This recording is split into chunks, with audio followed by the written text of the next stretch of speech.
A flight attendant tried to calm a black baby in the cabin, but when the father stepped in, the crew didn't know what hit them. A flight attendant secretly dosed a black baby to calm him.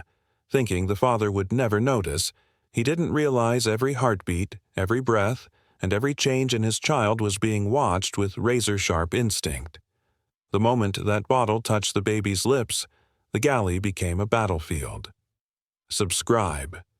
If you believe arrogance collapses, the second reel. Protection rises.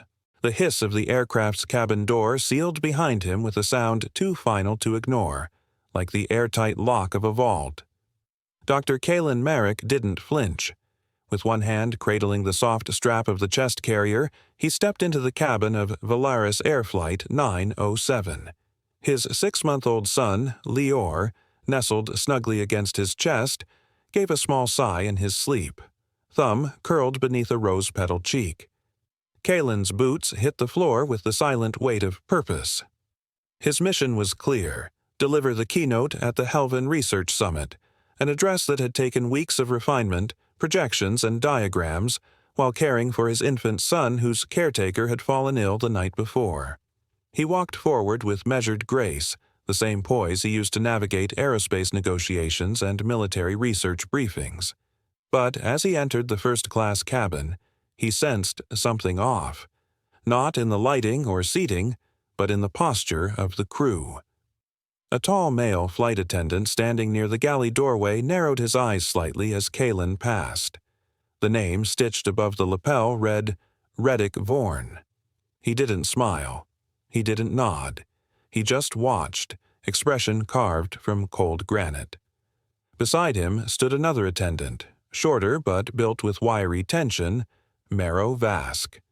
They exchanged a glance, subtle but unmistakably tight. Not professional coordination, but bristling discomfort. Kalen clocked it instantly. He had seen such glances before, between soldiers in tense negotiations, or technicians in testing rooms right before something went wrong. But he said nothing, adjusting Lior's blanket gently. He reached row 1, seats 1A and 1B. As he turned into the aisle, a whisper floated up from the direction of the beverage cart, half audible but razor-sharp. "That baby will be a problem." The voice belonged to another male attendant, Jorn Hale, tucked near the back curtain. Kalen didn't turn around. Years of engineering under pressure had taught him to register details without reaction. But he noted the words, the tone, the careless assumption that Lior's presence was unwelcome, and that those who believed so felt emboldened enough to say it out loud. Kalen gently lowered himself into his seat, careful not to jostle Lior, who stirred lightly but didn't wake. He whispered to him softly, "Clouds, little star. We'll fly through clouds today," letting the rhythm of his voice serve as both lullaby and shield. Around them, the cabin lights dimmed slightly as boarding completed.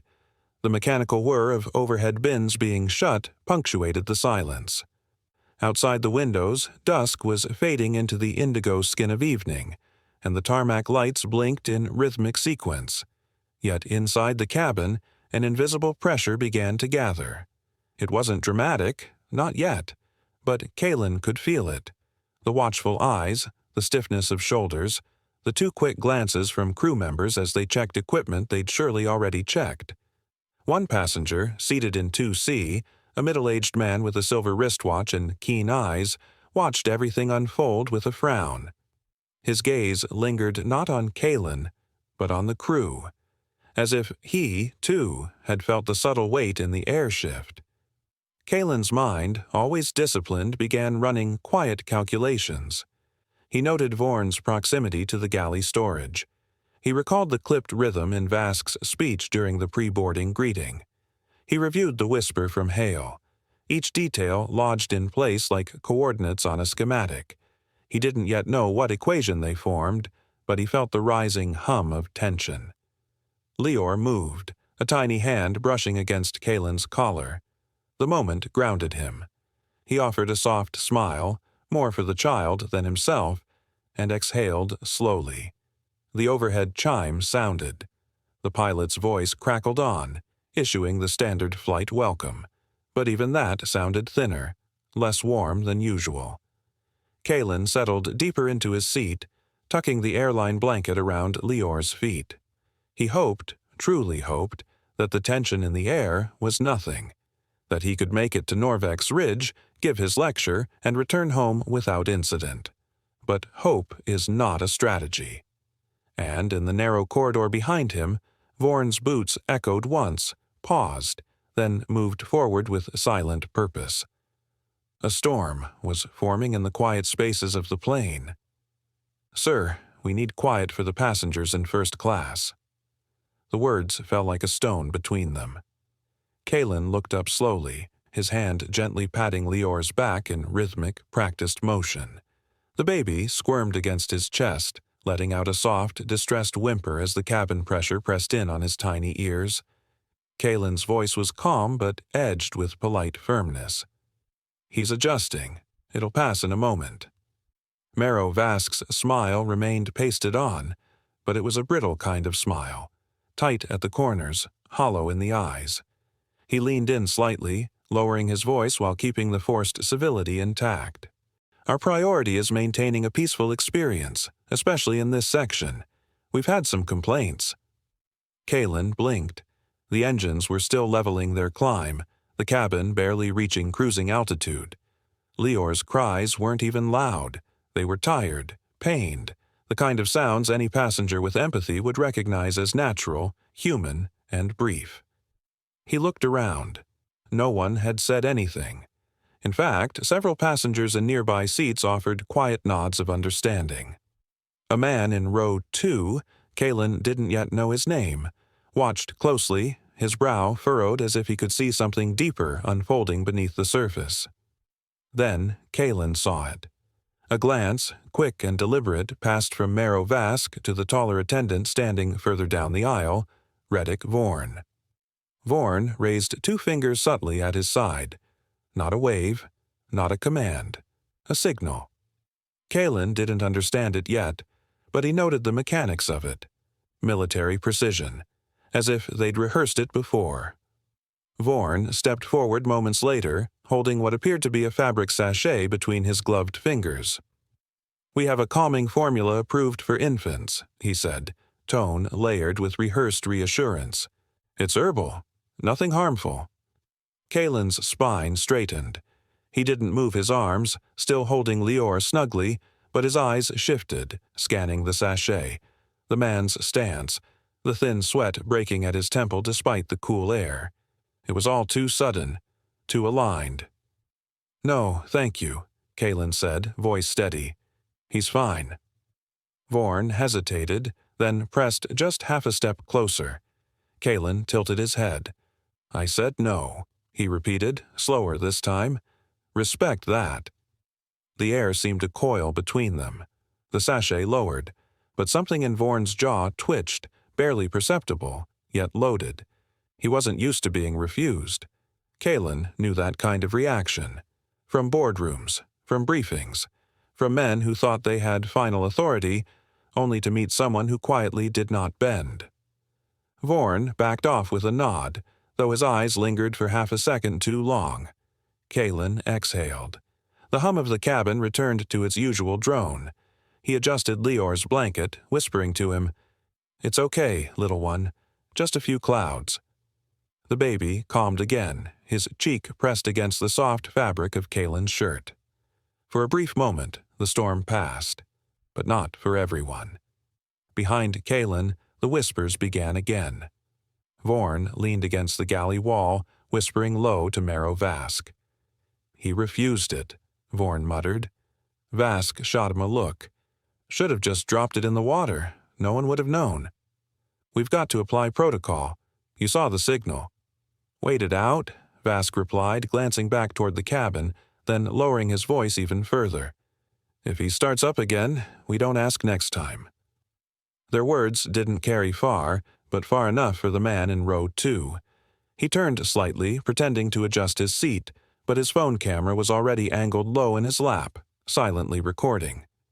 Kalen shifted again, uneasy, his instincts quietly bristling though he hadn't heard anything. The energy in the cabin had changed. Not loud, not overt, just the way pressure changes in a storm before it breaks. Unseen, but deeply felt. He pressed a gentle kiss to Lior's temple, trying to push the suspicion down. Maybe they were just doing their jobs. Maybe he was being overprotective. Maybe the ache of responsibility after a sleepless night was making shadows seem darker than they were. But he had spent too many years in systems engineering not to notice patterns. The kind of patterns that didn't start with shouting, but with silent glances, coded hand signs, and subtle preparations. The kind of patterns that built mechanisms for silence and called them solutions. Kalen adjusted Lior's position, gently cupping the child's head, now resting in soft sleep. The baby's breath evened out. No fuss, no cries, no cause for concern. And yet, Reddick Vorn stood by the curtain, arms crossed, watching with eyes that didn't match the fake smile he'd worn minutes earlier. Kalen knew tension. He had lived through high-stakes simulations where one misstep in the cabin interface could result in a systems failure hundreds of miles above the surface. This didn't feel like turbulence. This felt like a countdown. A decision had already been made. He just hadn't been informed. The whisper of cabin air vents, the faint overhead ding, the way the curtain fluttered near the galley as someone stepped through it, it all added layers to the hum beneath the surface. Kalen leaned back slightly, but his gaze remained sharp. Something wasn't right. And as he rested his eyes briefly, still half alert, the attendants lingered just out of reach. Watching, waiting, preparing. The peace Lior had finally found was delicate, suspended by the will of a father and the weight of an unseen plan closing in around them. The attendants were preparing something Kalen could not yet see. Reddick Vorn moved without warning. One moment, Kalen Merrick was in that thin space between alertness and fatigue, his eyes half focused on the seat back ahead of him, and the next, a sealed bottle appeared in his line of sight, held out by the tall attendant whose expression was far too eager. Vorn leaned in slightly, lowering his voice as if speaking confidentially. "Warm water helps infants settle," he whispered, the edge of a forced smile barely stretching across his face. Kalen accepted the bottle automatically, his fingers brushing its surface, and froze. A faint, strange scent clung to the rim, something neither floral nor chemical, but unsettlingly in between. Before he could lift it for a closer look, Vorn's right arm flicked subtly, sleeve shifting just enough to reveal the brief glint of metal. Kalen's eyes widened as a tiny dropper slid from the hidden fold. With a swift squeeze, quicker than a blink, Vorn released a bead of liquid directly onto Lior's lips. The bead landed with the softest tap. Kalen's entire chest constricted. His breath stalled. His mind sharpened with brutal clarity. "What did you just do?" Kalen demanded, his voice breaking the fragile quiet around row 7. His tone wasn't loud, but it carried weight, a sharp, slicing edge that turned several heads instantly. Vorn stepped back as if surprised by Kalen's reaction, but the brief flicker of panic in the attendant's eyes betrayed him. "It's just a little formula to help him relax," he said quickly, trying to smooth over his earlier haste. His hands trembled slightly behind his back. Kalen inhaled, slow but deep, analyzing every sensory detail he could gather. The scent, the viscosity of the drop, the bitter undertone that lingered in the air. He knew that smell. Not perfectly, not from personal use, but from engineering missions where medics carried similar compounds for emergency sedation. His heartbeat quickened. That liquid wasn't water, nor any standard infant soothing mix. Lior blinked once, long and slow. His tiny chest rose unevenly. A faint hitch in his breathing made Kalen's entire world sharpen into a single point. Beside Vorn, Marrow Vask stepped forward, arms half raised like a man trying to calm a startled animal. "Sir, please sit down," he insisted, forcing calmness into his words. "This is standard procedure." "Standard procedure?" Kalen repeated, each syllable cracking under the pressure of disbelief. He rose from his seat in one motion, clutching Lior tightly to his chest. His muscles tightened instinctively, his posture widening to shield the child. "You touched my son without permission." Passengers stirred, whispering, shifting in their seats. A few leaned forward, craning to see what had disrupted the cabin's quiet rhythm. Vask tried blocking Kalen's path with a small step sideways. "Please, sir, we don't want this to escalate. Just take your seat." But Kalen saw something deeper. Fear, yes, but also guilt threaded beneath their rehearsed calm. Their shoulders had that stiff, defensive tilt he had seen in technicians caught hiding defects during audits. Their eyes darted between each other, searching for instructions. Dramatic irony washed over the moment like cold water. These attendants genuinely believed they were following a harmless internal rule, yet Kalen recognized the scent of a compound never meant for casual or unsupervised use. Something far bigger hid behind their actions. "What was in that drop?" Kalen asked again, voice steady but trembling with contained fury. Vorn swallowed, Adam's apple bobbing. "Just a formula the supervisors approved. Helps keep infants at ease. Nothing dangerous." Lior stirred weakly, a soft whimper escaping his lips. Kalen's arm tightened protectively. His instincts, engineered from years of tactical problem-solving and field exposure, roared awake. Every earlier clue rearranged itself in his mind. The whispers when he boarded, the exchanged glances, the sachet from earlier, the coded hand signals Vorn had made. They weren't improvising. They were following a plan. Kalen scanned the aisle, calculating options. Requesting the captain would delay things. Confronting the attendants physically would escalate too fast. Waiting was not an option, not with Lior's breathing shifting into shallow rhythms. He took a breath, grounding himself. "I want access to the galley's medical log," he said. "Now." Vorn hesitated. Vask's jaw tightened. "No," Vask replied. "Passengers aren't allowed near that equipment." The refusal wasn't procedural, it was protective. And Kalen knew instantly what that meant.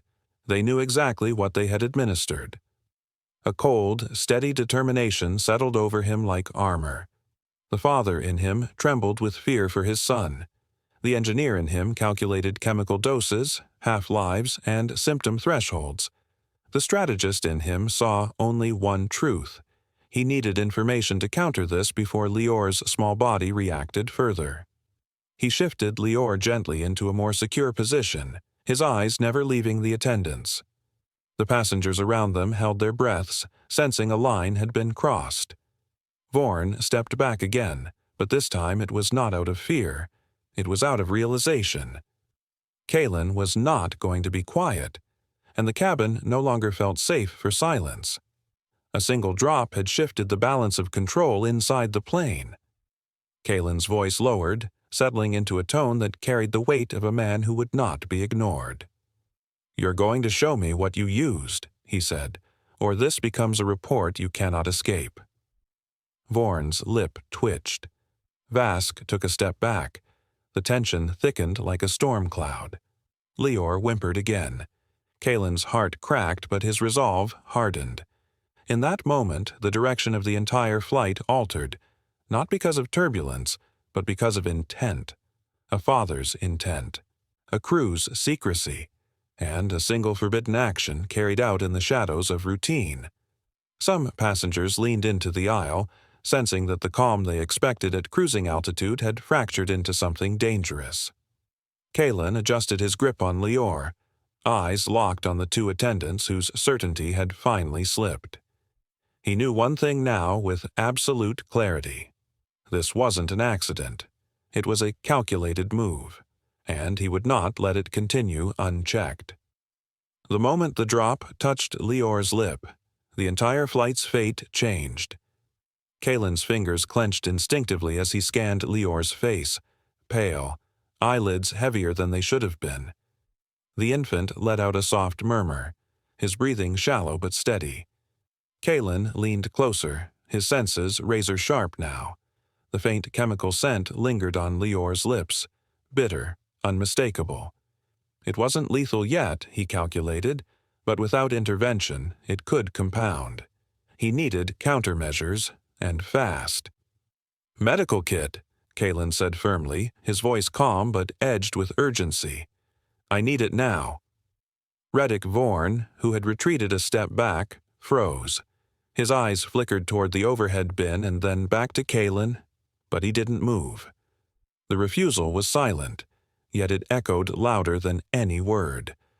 That moment, Vorn, choosing inaction, ignited something in the air. From across the aisle, Derek Selvin rose slowly from his seat. "Let the father see what you used," he said with a clear voice, firm but non-aggressive.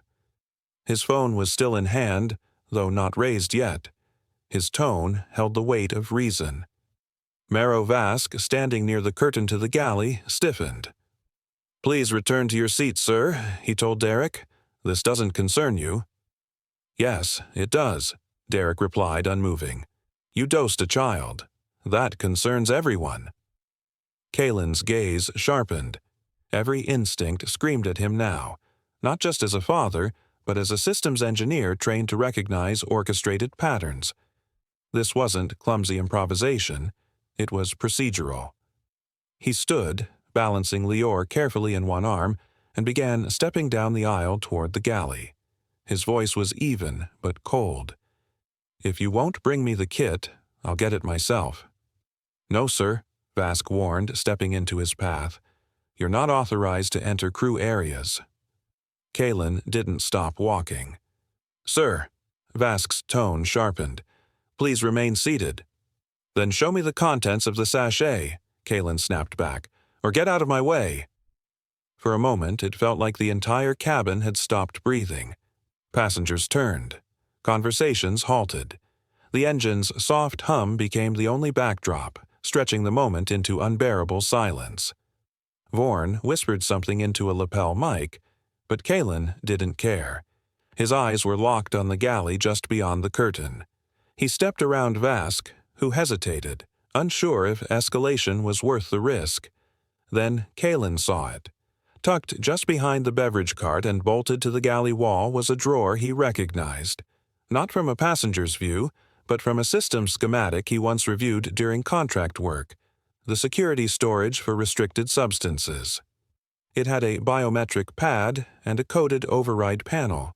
But what caught his eye wasn't the lock. It was the tray on the service cart nearby.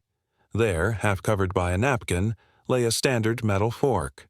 Kalen reached for it with swift precision. Not to strike, not to threaten, but to make a statement. He held it by the neck, prongs pointing down, and raised it just high enough to be visible.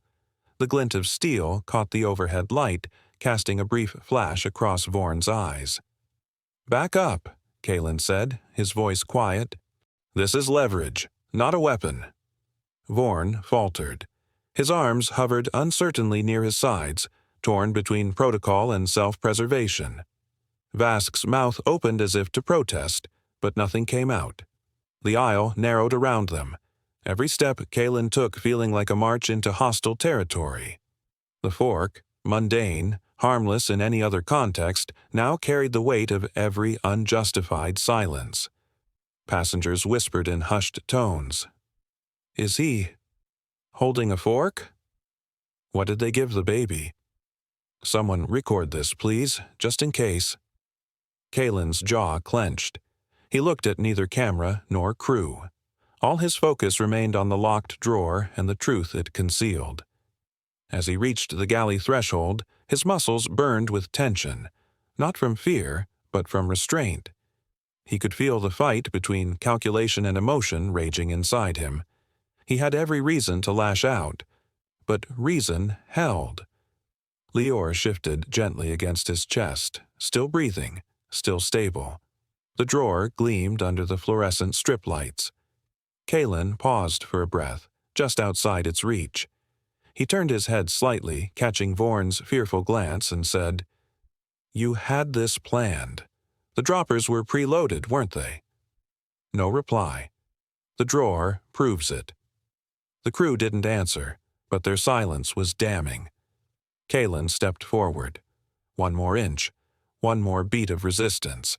He lifted the fork an inch higher, not to strike but to hold his ground, and in that moment the aisle became something else. No longer a passage between seats, it was now a corridor of reckoning, a battleground drawn not with violence, but with resolve. Kalen's next move would determine whether truth saw daylight or was buried beneath excuses. The soft hum of the engines contrasted the storm rising inside him. His next step would determine everything. Kalen stormed the galley with nothing but a fork and a father's fury guiding him. Kalen Merrick stood just inside the narrow galley corridor, the sterile overhead lights flickering like a malfunctioning signal. In his right hand, a polished stainless steel fork caught the light, not lifted in aggression but held with intention. Every nerve in his body told him to remain still, but his mind raced like a loaded circuit board at thermal peak. His voice, low and steeled with control, cut through the claustrophobic silence. "Give me the vial. Now." Reddick Vorn instinctively recoiled a half step, eyes darting to the panel Kalen had just accessed on the food trolley. Marrow Vask, more stubborn, angled his arm across the drawer handle as if blocking access would rewind the last 5 minutes. The forced civility from earlier had vanished. Now, they were just two men caught in the gravity of their own decisions. "You're making this more difficult than it needs to be," Vask said, no longer trying to hide the edge in his voice. His lips were tight, almost bloodless, and his hand twitched near his belt, not toward a weapon, but in the subtle language of people looking for an escape. Kalen didn't blink. "You already crossed that line." Then the voice crackled from above. The cockpit intercom blared, jarring in its suddenness. "Mr. Merrick, return to your seat immediately. This is Captain Vale. We will handle all concerns upon arrival."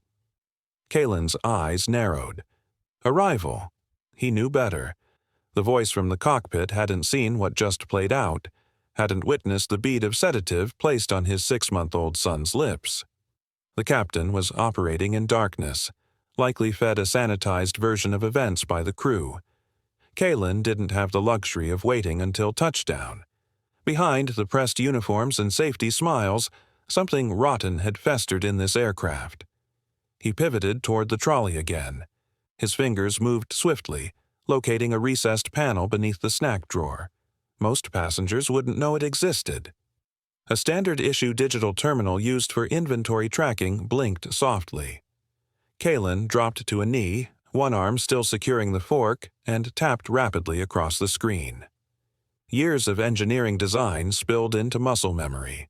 Code layers, access bypass, terminal override. Within seconds, he was in. The file index scrolled fast, defaulting to onboard provisions, until he located the chemical manifest. His heart skipped. There it was, Delta M12. Next to it, experimental pediatric sedative. Kalen froze, the glow of the panel washing over his tense features. Delta M12 had been blacklisted from clinical trials 6 months ago due to irregular side effects and inconsistent metabolization in infants. Even proximity to that compound violated half a dozen aviation and medical regulations. They hadn't just acted unethically, they'd broken the law. He stood slowly, turning back toward Vorn and Vask, his expression now stripped of restraint. "You used a banned substance," he said, just loud enough for passengers in the forward rows to hear. Vorn made a desperate move. He lunged, not for Kalen, but for the panel. Kalen shifted his weight, stepped back, and with a clean sweep of his arm, knocked the drawer shut before the terminal could be closed.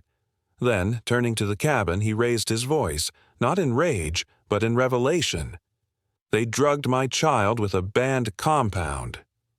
The galley wasn't a galley anymore.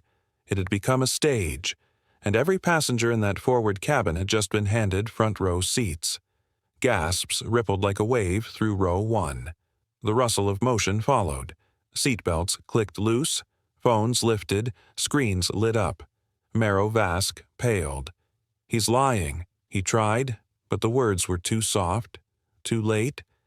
Reddick Vaughn's posture collapsed into exposed guilt, his stance now defensive rather than dominant. Kalen didn't waver. He stepped out of the galley into the aisle, Lior still pressed against his chest, still breathing, slower, but safe for now. Every passenger could see his eyes, focused, wounded, unyielding. Delta M12. Look it up. This airline pulled it from medical trials months ago, and they're still using it, Kalen said, pointing behind him with the fork, not as a weapon, but as a judge's gavel slamming the air. A man in row 2 stood, phone pointed, whispering into his mic. He just said they used something banned. He has proof. He's showing the logs. The balance of power shifted in real time. No longer was Kalen just a passenger with a crying baby. He was the one holding the truth. And they, Vaughn, Vask, and whoever backed them, had just been pulled into the light. Kalen's thoughts flickered briefly to systems he once built. Fail-safe designs meant to flag misconduct before it metastasized. But even the cleanest systems crumble when operated by people who believe no one is watching. Not this time. He looked at Lior, whose fingers twitched gently, unaware of the storm around him. Then he faced the cabin again, voice firm, direct. I'm not sitting down. Not until this is documented. The cabin remained hushed, but no longer still. Justice had already begun its descent. The moment that screen lit up, silence was no longer an option. Reddick Vaughan lunged toward Kalen with sudden, desperate speed, trying to grab the fork from his hand. But Kalen shifted subtly, angling his body just enough for the metal to flash beneath the cabin lights, a firm, downward warning. His grip was steady, not violent, but unequivocal. The message was clear. Don't take another step. Vaughan froze mid-motion, breathing heavily, his eyes darting from the utensil to the watching crowd. A wave of unease swept through the cabin as passengers began rising from their seats, phones held high, recording every detail with trembling hands and wide eyes. The artificial calm of the aircraft shattered like a cracked window under pressure. Marrow Vask stepped forward next, trying to seize the narrative before it slipped completely beyond control. This man is making dangerous accusations. He fabricated the data you saw. He accessed restricted crew systems, he shouted, voice pitched louder than necessary. His attempt to sound authoritative only fueled the growing storm. The overhead lights buzzed, dimmed, and steadied again, casting flickering shadows across the tense galley. Kalen didn't flinch. Instead, he turned to the cabin, his voice low but penetrating. My son was dosed with an unauthorized compound. The footage is real. They tried to shut me up.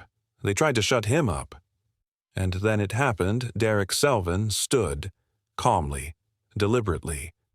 With one hand he raised his phone and tapped the screen. The cabin hushed for a moment as the video played. The clarity was undeniable.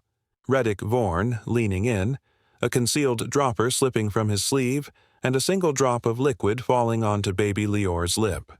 The sound of the cabin shifted, gasps, stifled curses, a few shouted questions. One man muttered, "What the hell is going on?" while another whispered, "They really did it." The collective realization spread like fire through dry brush. From the intercom, Captain Brenvale's voice returned, brittle and strained. "Mr. Merrick, return to your seat. We'll sort this when we land." Kalen didn't even look up. Still holding Lior close with one arm, he kept his gaze fixed on the black panel beside the galley terminal. "You have 10 minutes to open your black box and document this incident. Otherwise, this plane doesn't land where you expect it to." His words fell into the cabin like a dropped weight. Silence followed, but it wasn't empty. It was stunned, calculating. The passengers understood something had shifted. This wasn't just a father fighting for his child. This was someone who knew how the system worked. Kalen's mind moved quickly, not out of panic, but precision. He had once designed encrypted airborne data reroute systems, fail-safe protocols for worst-case communication breakdowns. He didn't need weapons. He had knowledge. He had leverage. Across the aisle, Vaughan's jaw quivered. The earlier smugness in his posture had vanished, replaced by shallow breathing and trembling hands. He backed up a step, then another, until his shoulder brushed against the storage hatch. He looked toward Vask, then toward the cockpit, searching for someone to save him from the rising truth. That was when he muttered it, too quiet for some, but loud enough for the nearby row. "We were told to keep things quiet. Management said no crying babies this time." Kalen's eyes narrowed. There it was. It hadn't been a spontaneous decision by a rogue attendant. It was a sanctioned practice, a covert protocol, a strategy designed not to comfort passengers, but to suppress them, especially the smallest, most defenseless among them. Gasps renewed, this time laced with a sharper edge. Betrayal. Someone shouted, "You mean this was planned?" Another voice, younger, more shaken. "My niece was unusually quiet after a Valaris flight." Vask tried again, louder. That's not what he meant. But it was too late. The momentum had shifted. The power was no longer in the crew's hands. It had passed, quietly, irrevocably, to the passengers, to the cameras, to the truth that now surged through the cabin like oxygen to flame. Kalen stepped back toward the aisle, Lior still cradled in his arm, his other hand loosening around the fork. He no longer needed it. Truth was sharper now. The cabin, once sealed and silent, had turned into a crucible of awakening. What started as one drop now pulled an entire system into the light. Kalen cradled Lior tightly as the baby stirred, eyelids fluttering with groggy confusion. His breath was soft but consistent, no sign of distress beyond the residual sedation haze. Kalen's relief was visible only in the subtle unclenching of his jaw. Then the cockpit door clicked. Captain Bren Vale emerged, his uniform crisp but his expression worn. His eyes locked onto Kalen's, not with the authority of command, but with the weight of someone already behind a collapsing dam. "Let's talk in private," he said, his voice low but firm. Kalen hesitated, scanning the cabin. Derek Selvin gave a small nod from row 2, a silent vote of support. Lior whimpered softly. Kalen adjusted the blanket around his son and followed the captain into the narrow crew alcove. The door hissed shut behind them. The space was tight, barely large enough for 2 grown men and the tension that filled it. The hum of the aircraft surrounded them like a closed circuit. Kalen spoke first, his voice a precise blend of fury and calculation. "I know exactly what was on that dropper. The chemical profile, the dosage curve. That was Delta M12, an experimental pediatric sedative suspended from clinical trials 6 months ago. 1 drop alters cortical response time. 2 could depress respiratory patterns." Captain Vale didn't deny it. He leaned against the bulkhead, pale, and exhaled through his nose like someone already caught in a slow-burning trap. "This isn't the first complaint." Kalen narrowed his eyes. "Then why hasn't anyone stopped it?" The captain glanced toward the sealed curtain that separated them from the watching passengers. "Because management told us it was safe. They said it would help avoid disruptions.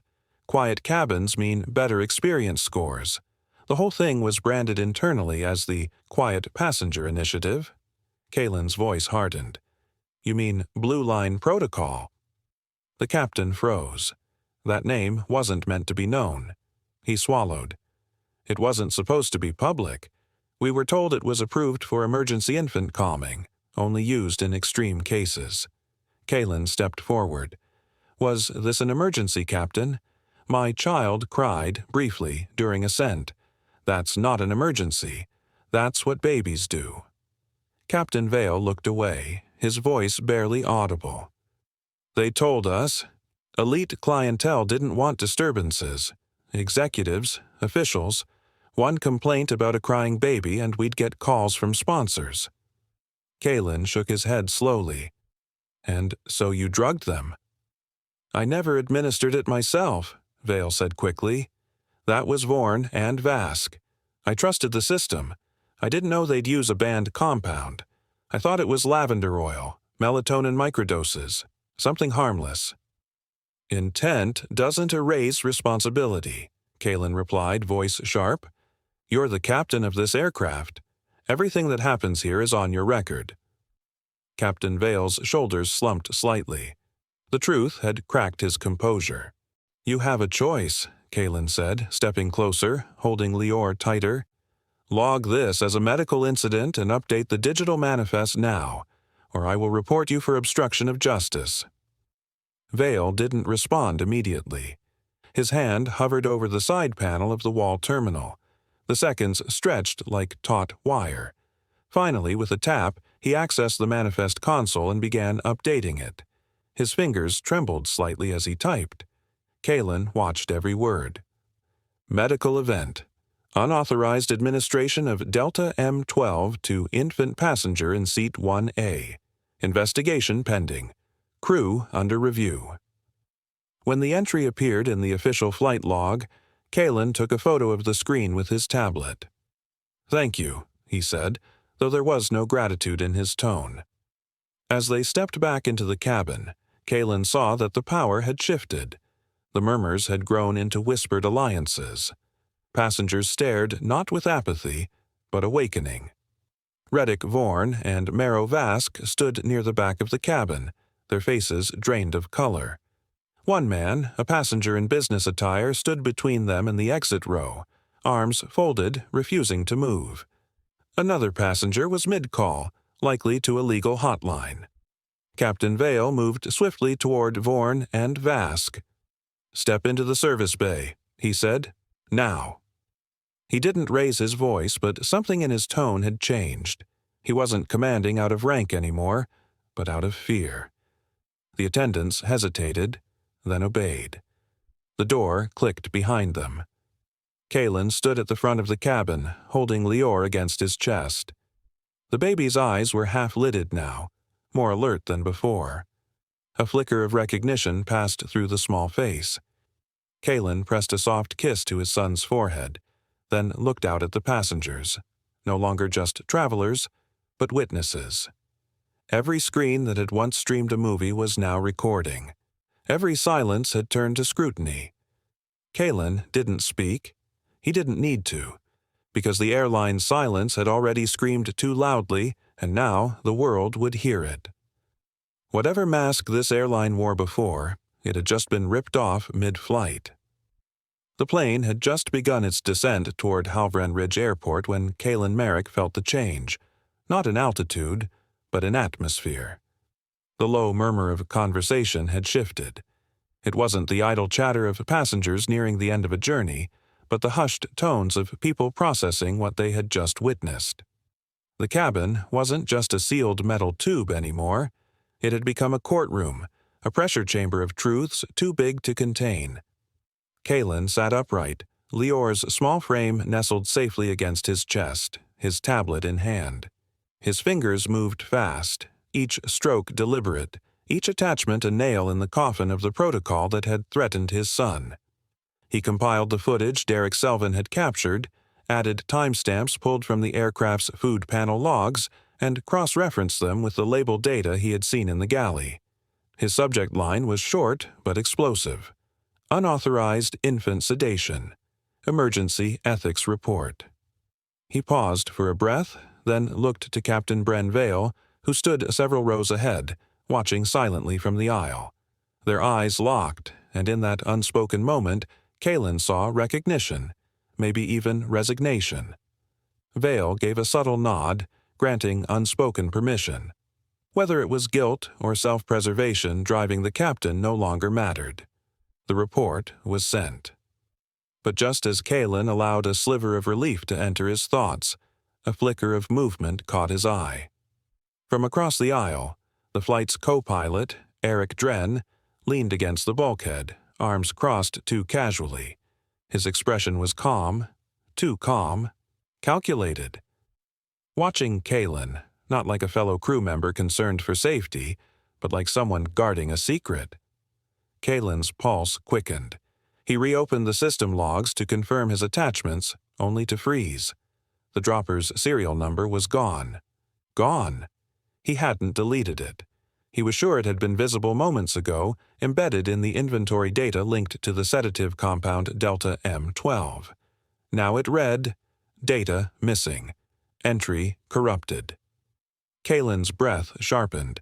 He glanced again at Dren, who now walked slowly down the aisle as if surveying turbulence damage. Kalen stood. "Captain Vale," he called out. Vale turned from the cockpit. "Someone wiped the logs. The dropper serial is gone. Someone's tampering with the internal data." Before the captain could reply, Dren finally spoke. "Not everyone on this crew disagrees with the protocol," he said softly, his voice carrying just far enough. He didn't look at Kalen when he said it. He didn't have to. The threat was not in the words, it was in the stillness, in the fact that Dren had waited until landing was close, until options were fewer. The implication was chilling. Someone higher up wanted this contained, and Dren was willing to help make that happen. Kalen didn't answer aloud. Instead, he shifted Leor slightly, feeling his son's tiny fingers twitch near his collar. The sedative hadn't harmed him long-term, thank God, but the deeper danger wasn't the drug. It was the silence it represented, the silence they wanted to enforce. He returned to his seat and opened a different interface. Not the aircraft system, but his private encrypted backup. He rerouted all collected evidence, footage, logs, statements, metadata, to a cloud system registered under Leor's name. It was protected by a 6-layer passkey, one of the protocols Kalen had built himself during his time developing aerospace security for classified contractors. If anything happened to him after landing, the data would still be traceable and public. Around him, passengers shifted nervously. A few caught his eye, nodding silently. Derek Selvin gave him a thumbs up from 2 rows back. Kalen responded with a quiet nod of his own, but he didn't relax, because he knew. This wasn't just a crew cover-up. It wasn't even about one airline anymore. It was about how systems, powerful, unexamined systems, could harm the smallest among them and expect no one to fight back.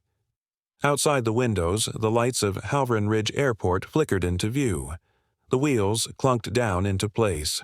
The cabin trembled as the flaps adjusted, the aircraft descending cleanly through scattered clouds. Kalen held Leor close, feeling the warmth of his breath. He looked down at his son, then back toward the front of the plane, where Dren still stood, hands behind his back. Kalen didn't flinch. The truth was airborne now, and it was coming in for a landing. Justice had found its wings mid-air, and it wasn't landing quietly. The attendant smirked, certain his solution would silence the crying and end the complaints, unaware that the father was already storming down the aisle with nothing but a fork and unstoppable fury. If you believe cruelty under a uniform always folds when strategy meets raw parental strength, hit subscribe now, because justice never hesitates. The aircraft had just come to a complete stop, its wheels exhaling that final burst of inertia against the gate. Cabin lights brightened. Passengers began to stir, unbuckling, stretching, collecting their overhead items, routine motions after a long and tense flight. But before a single passenger could reach for the exit, the front cabin door cracked open with unexpected urgency. 2 men stepped in. They were dressed identically in tailored navy blue suits, with small silver badges clipped discreetly to their lapels, badges that read Corporate Resolution Unit, Valaris Internal Affairs. Their shoes clicked with precision against the floor. Neither man smiled. They didn't even glance at the passengers. Instead, their eyes locked directly onto Kalen Merrick. "Dr. Merrick?" the taller one asked coolly. "We're with Valaris Air. We've received reports of passenger misconduct and unauthorized data interference. We'll need to collect your device for inspection." Kalen didn't blink.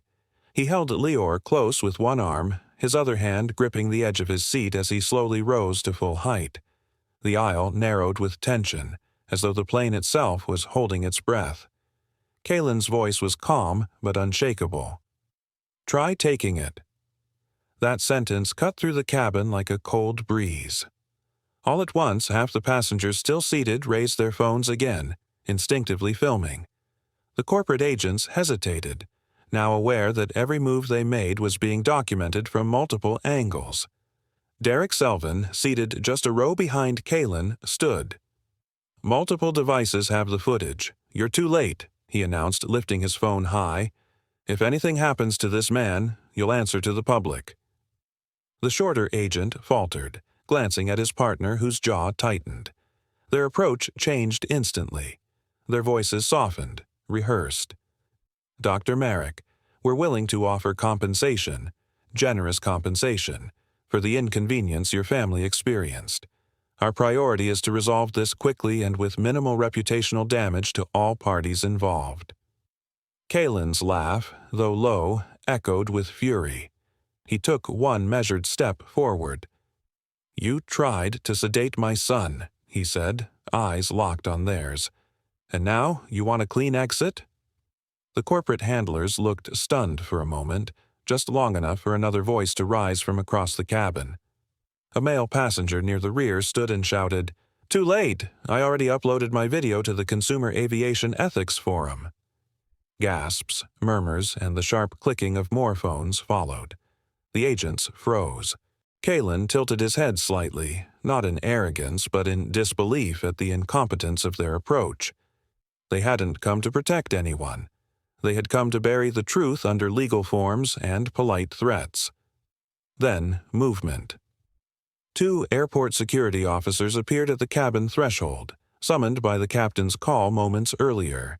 But instead of moving toward Kalen, they walked directly toward the agents. "We'll be escorting you off the aircraft now," one said. The taller agent raised a brow. "Under whose authority?" "Passenger safety protocol," the officer replied without blinking. "You're interfering with an active investigation initiated mid-flight." The agents had no response. Their silence was the first surrender. They turned without resistance, stepping out of the aircraft under a wave of collective disdain. As they passed row 7, a passenger muttered, "Cowards!" Kalen exhaled, shifting Lior slightly against his chest. The baby blinked up at him, safe, unaware of the storm that had nearly swallowed him.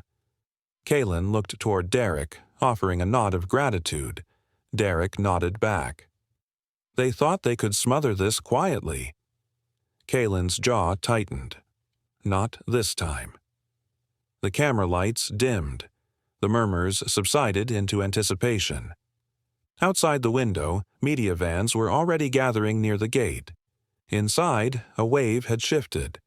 Authority had been reclaimed, not by force, but by truth. The captain's voice returned over the intercom, this time different, measured, hesitant. "Ladies and gentlemen, please remain seated. We'll be disembarking shortly." But no one moved. They waited, not for permission, but for Kalen's next step, because the man they had tried to silence was no longer just a passenger. He was now a witness, a catalyst. And every eye on board knew what began as quiet containment was now public combustion. The moment Kalen stepped out of the jet bridge at Gate 7, the air cracked with tension. A reporter was already waiting, tall, pale, microphone raised like a spear. Cameras blinked to life. "Dr. Merrick, is it true your infant son was dosed mid-air without your consent?" Kalen didn't stop walking. He didn't shout. He didn't tremble.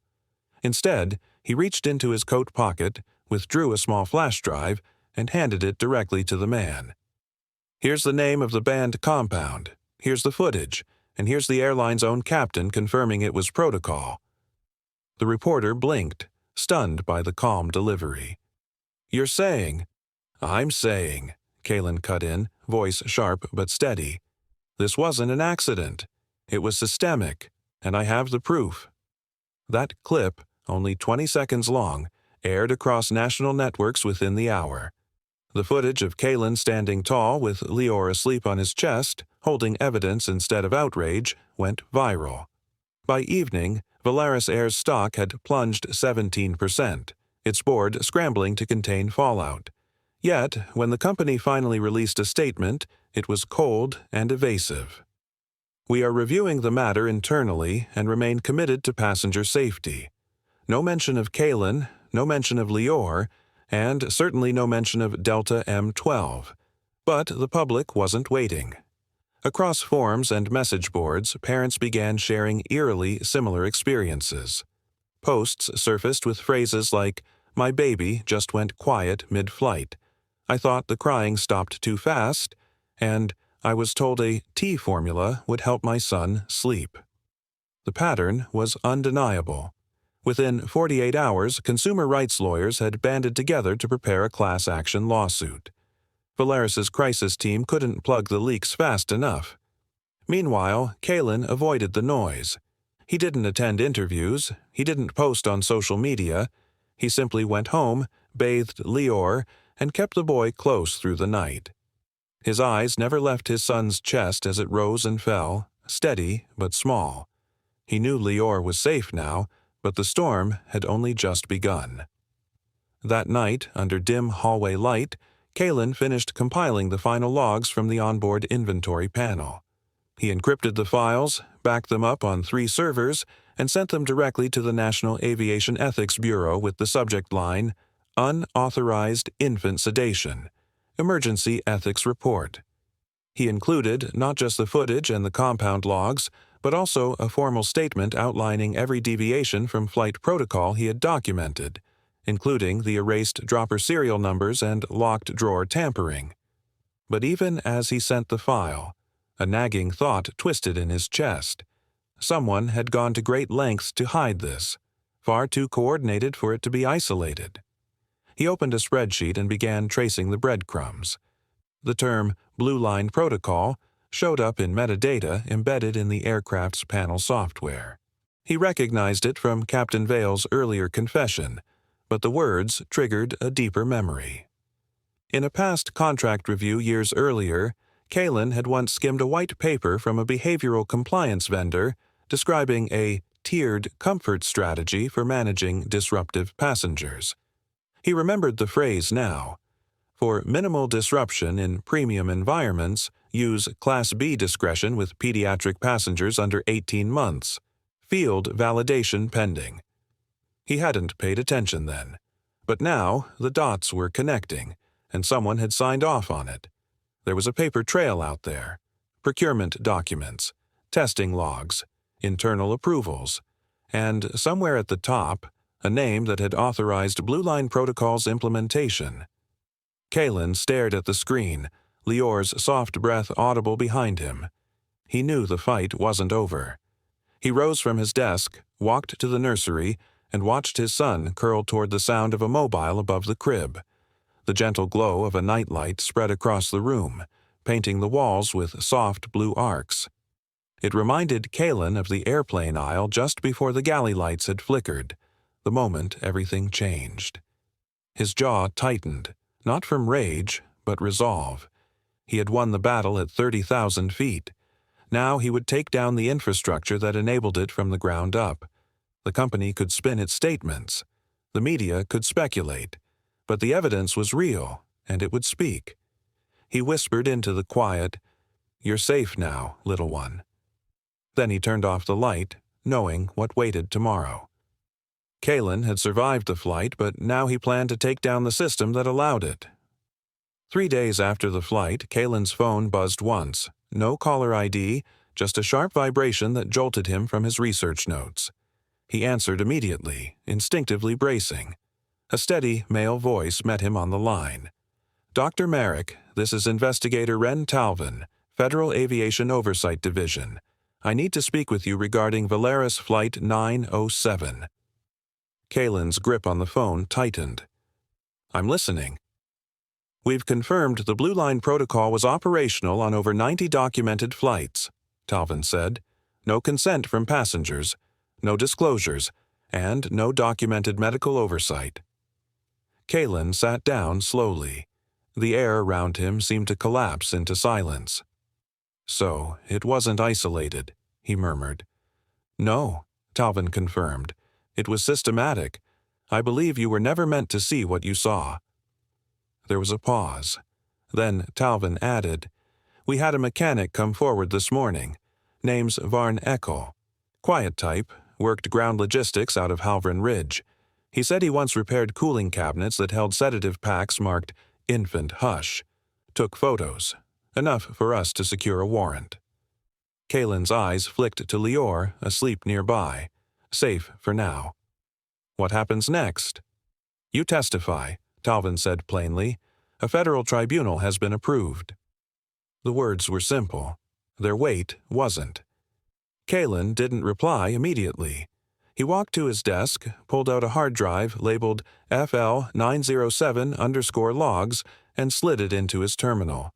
Then, with slow, precise keystrokes, he opened the archived system map from the in-flight terminal he had accessed during the galley confrontation. "I'm not walking into that courtroom with emotion," Kalen said finally. "I'm walking in with proof." Talvin's voice dropped an octave. "What kind of proof?" Kalen stared at a blinking schematic, the logging interface of Valaris Air's onboard systems. The architecture, the back door, the way the dropper data was scrubbed from internal logs. This wasn't accidental. It was engineered concealment. Click, click. He tapped through 3 layers of override panels, traced the path where dosage entries should have been. A blank field glared back. No timestamps, no residue logs, just white space. "This isn't just negligence," Kalen whispered. "It's a weapon designed to look like an error." Talvin exhaled hard on the line. "I'll see you at the hearing." The call ended. Over the next 2 nights, Kalen barely slept. He reconstructed the system layer by layer: the passenger ID link, the real-time compound usage chart, the override authorization field. It became clear the entire mechanism had been designed to sanitize itself after each deployment. A mechanical sleight of hand. He gathered the data into a clean, cross-referenced report and labeled it. Systemic Suppression in Isolated Environments. Blue Line Protocol Deconstruction. When the tribunal convened, the room was filled with lawyers, aviation officers, and government officials. Kalen wore no tie, just a crisp black shirt, Lior's initials embroidered near the wrist. As he stepped up to testify, the hall quieted. The weight of what he carried wasn't just technical, it was human. He began with no preamble. The system used onboard Valaris Flight 907 contains a concealed logging interface. From that terminal, sedative deployment can be executed and erased within seconds, without audit trace unless one knows where to look. The attendants were not freelancing. They were following protocol built into the aircraft's internal infrastructure. Screens lit up around the room as Kalen walked the tribunal through his reconstruction. Each panel he clicked revealed another layer of omission, another breach disguised as standard function. He showed how override authorizations could be masked behind normal cabin alerts. He demonstrated how co-pilots had full access to silence entries remotely. Then he paused, letting the silence stretch. "This wasn't a malfunction," he said, voice low but resonant. "It was an operational philosophy." Every person in that room understood the implications. There was no coming back from what they had just seen. And as his words echoed through the chamber, Kalen stood tall, the image of a father who had once asked for silence, and had chosen instead to break it. Sometimes the only way to protect a child is to hold up the entire sky and show the cracks in its wings. The gavel struck. The 5th week of tribunal hearings began with a shift in tone, no longer investigative, but prosecutorial. The presiding magistrate, Counselor Devrin Vos, glanced over his reading glasses at the names before him. Case file designation: Valaris Flight 907, subheading Blue Line Protocol. Charges include unauthorized administration of pharmaceutical substances, concealment of procedural violations, and deliberate manipulation of aviation safety records. Kalen Merrick sat straight in the witness box, Lior's photo clipped inside his open notebook. The room was sterile, lined with black-paneled walls and federal insignias, but the silence was anything but calm. A subtle charge hummed beneath every breath, every shuffle of paper, every rustle of a suit jacket. The prosecution moved first. "Let the record show," announced Investigator Ren Talvin, stepping forward with a projector remote in hand, "that this isn't conjecture. This is pattern. The Blue Line Protocol was not only real, it was deployed intentionally across 97 flights over a 2-year period." He tapped the screen. Photo evidence, compiled logs, time-stamped footage from Kalen's confrontation in the galley, each one flickered across the chamber, casting reflections onto the stunned faces of the tribunal panel. Kalen's testimony came next. He stood, voice even but cutting with precision. "They told the crew to use discretion, but discretion became doctrine. Protocol became ritual. And what they sedated wasn't just sound, it was accountability." His gaze locked onto the Valaris Air Defense representatives seated along the left. One of them, Counselor Jaren Velk, looked down, unable to meet Kalen's eyes. As he continued, Kalen revealed something more damning. Using a copy of the in-flight server log from Flight 907, he demonstrated how the system allowed manual deletion of dropper serial data through a concealed override panel. "This wasn't a software bug," he stated. "This was engineered neglect. They built it this way." But it was what followed that fractured the room. Counselor Voss interrupted the proceedings. "There's been a development." A courier entered, delivering a sealed folder. Voss opened it slowly, scanning its contents with a tightening jaw. "The co-pilot, Eric Dren," he announced, "has fled the country." A stunned murmur rippled through the gallery. Talvin rose immediately. "We believe he had financial connections to Aerith Consulting, an offshore firm known to specialize in behavioral suppression modules marketed to airlines." He dropped a bundle of bank statements and communication logs onto the evidence table. He wasn't just complicit, he was an architect. This revelation broke open the case like a pressure seal torn mid-flight.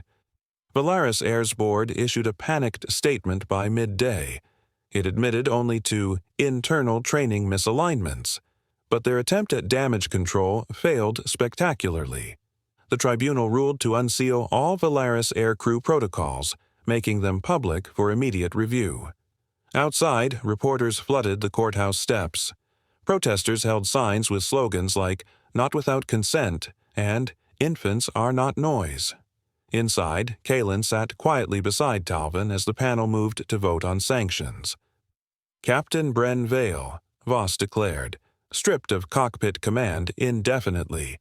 His cooperation has been noted and considered in mitigation." Vale, sitting with shoulders hunched, nodded faintly. He had spoken truth when asked, but only after the damage was irreversible. "Reddick Vorn and Mero Vask," Voss continued, "suspended without pay pending formal criminal charges for unauthorized medical intervention and obstruction of flight manifest integrity." Neither looked up, but for Kalen, the moment that mattered came after the session when he stepped into the side chamber and placed a single printed draft into Talvin's hand. "This is the Auraline Directive," Kalen said. Talvin scanned the title. Auraline Directive, a mandate for passenger integrity and sedation transparency on commercial flights. His brow lifted as he read through the contents. Detailed clauses banning all forms of chemical sedation of minors without explicit, situational medical clearance, the introduction of mandatory third-party medical observers on long-haul routes, and the establishment of independent onboard ethics officers. "What's the name mean?" Talvin asked quietly. Kalen looked toward the window, where faint sunlight streamed through. "It's the color of my son's nursery light. It kept him calm through nights he couldn't understand." Talvin didn't speak. He nodded and then forwarded the document to the Oversight Council for emergency consideration. By week's end, the Auraline Directive passed preliminary review. Valaris Air's financial penalties climbed into the millions. regulators forced the dismantling of the Blue Line protocol and all associated back-end systems. A mandatory audit of all in-flight procedural automation systems across 5 major airlines was launched. Kalen, though exhausted, stood at the edge of a systemic change. He returned home that weekend. The living room was warm. Lior, now 7 months old, babbled from his blanket, fingers clumsily grasping for a mobile that spun above his crib. Kalen stood at the doorway and watched, his breath slowing, his mind, for the first time in weeks, allowing a moment of peace. Sometimes the smallest breath in the cabin can shake the entire sky. Months passed. The keynote hall at the Helvin Research Summit shimmered under a dome of white lighting. The display screens no longer showed models of jet propulsion or engine cooling simulations. Instead, a bold title stretched across the wall-mounted monitors in understated type. Silent Protocols: How Power Operates Where No One Sees. The room was packed with engineers, regulatory officials, aviation executives, and scholars from across the globe, but the tension was unlike any scientific summit Kalen had ever attended. They weren't here for equations. They were here because one man had dared to break the silence. Kalen Merrick stood at the podium in a tailored gray jacket, no tie, a small silver pin shaped like an airplane's wing clipped to his lapel. His expression was composed but unsmiling.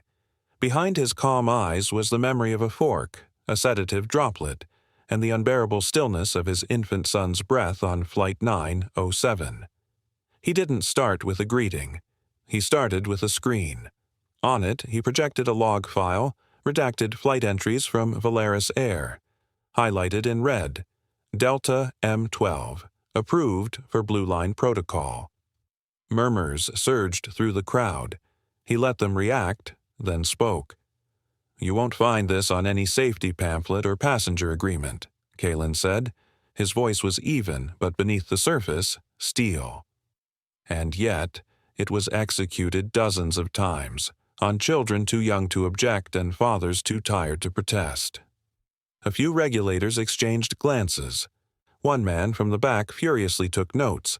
Another whispered into a headset. But Kalen wasn't watching them. "My son was given this compound without consent. The crew was trained to do it quietly, to avoid disturbance for elite-class comfort. This wasn't an accident," he continued, voice rising just enough to carry weight. "This was a system built in silence." He turned to another slide, side-by-side photos. On one, the dropper from Flight 907. On the other, a maintenance report from whistleblower Varn Eckel, detailing temperature calibration for infant hush kits. Every receipt had a signature. Kalen highlighted one. This was approved. Someone made this legal inside a system that swore to protect passengers. The audience was no longer just listening. They were absorbing. They were implicated. And that was exactly the point. After the talk, reporters surged toward the stage. One asked, "Dr. Merrick, do you forgive the crew?"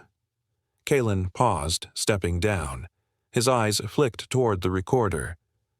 "It was never about punishment," he said slowly, carefully. "It was about waking up an industry that had fallen asleep behind curtains." He left the microphone and walked away before more questions could be fired. He didn't need applause. What mattered had already begun. Outside, in an entirely different world, far from auditoriums and boardrooms, Volaris Air had begun its campaign of erasure. Billboards replaced their name with a sleek, sanitized new brand, Aravel Systems. Flight crews were retrained. Uniforms changed color. The website promised a reimagined travel experience. But the passengers remembered. The Internet never forgot. And neither did the law. The Oraline Directive, crafted in quiet collaboration between Kalen and investigator Talvin, was already signed into policy across 5 international flight networks. It prohibited sedation of minors without medical necessity, required transparent passenger logs, and implemented third-party audit systems for every transcontinental flight. At home, Kalen finally had time to breathe. Night had fallen over the Merrick residence. The nursery lights cast a soft, golden glow, like a faded sunset caught in a bottle. Lior, now 7 months old, was perched on a thick rug, arms flailing as he reached for a small plastic plane on the lower shelf. It tipped once, then slid into his grasp. He gurgled a sound of victory, spinning in place and babbling joyfully. Kalen leaned against the doorframe, arms folded, a soft, unspoken smile stretching across his face. The same hands that had once clutched a fork in defiance now rested quietly by his sides, at peace, for now. The skies were safer, not because regulations had changed, or because some company had been fined. They were safer because one father had said no. Lior babbled again and raised the toy high, making a soft, whooshing noise. Kalen's eyes welled, just slightly, but his voice was steady as he whispered to no one in particular. This time, the flight didn't end with a landing. It ended with a legacy. By landing, the cabin was frozen in disbelief. The father's confrontation exposed the truth, triggered a full investigation, and flipped the airline's world upside down. The attendant never expected that one reckless act would end his career instantly. If you believe real authority protects the innocent with precision, discipline, and fearless action, subscribe now, because justice always lands first. Disclaimer: the story you just watched is fictional. It explores prejudice, abuse of authority, and the moment courage and quick thinking confront wrongdoing. Its purpose is to raise awareness, inspire empathy, and encourage conversations about equality, accountability, and protecting the vulnerable.